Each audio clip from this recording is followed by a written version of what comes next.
মোট 3টি ষাঁড় গরু ক্রয় করলেন বিশ্বনাথের ভাইয়েরা, আর এই ভাই করলেন, সহযোগিতা করলেন। সম্মানিত দর্শক, আপনাদেরকে আমি দাম জানাবো। ভাই সাহেব, এটা কত হয়েছে? 83,000। এটা 83,000। এটা 83,000 টাকা নিছেন। আর এই যে এখানে যে আরো দুইটা নিছেন, এই দুইটা নিলাম 1,57,000। 1,57,000। ধরলে 80,000 টাকা উঠা পড়ে গেছে আর কি। 1,57,000। 1,57,000 এগুলো আগামী ঈদের টার্গেটে নেওয়া হয়েছে। ওই তারা নিছেন। আসসালামু আলাইকুম, ভালো আছেন ভাই সাহেব? আপনারা তো বিশ্বনাথের। বিশ্বনাথের, আচ্ছা। এই গরুগুলা খামারের জন্য নিছেন আগামী ঈদের টার্গেটে?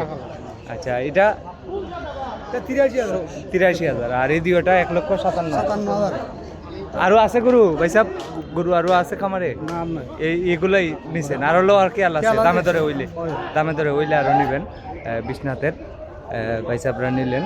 ওনারা আজকে হচ্ছে 9 এপ্রিল 2026। এরকম ভিডিও আরও দেখতে আমাকে ফলো করুন এবং লাইক, কমেন্ট, শেয়ার করুন। আর ইউটিউব থেকে দেখলে আমাকে সাবস্ক্রাইব করুন। আসসালামু আলাইকুম।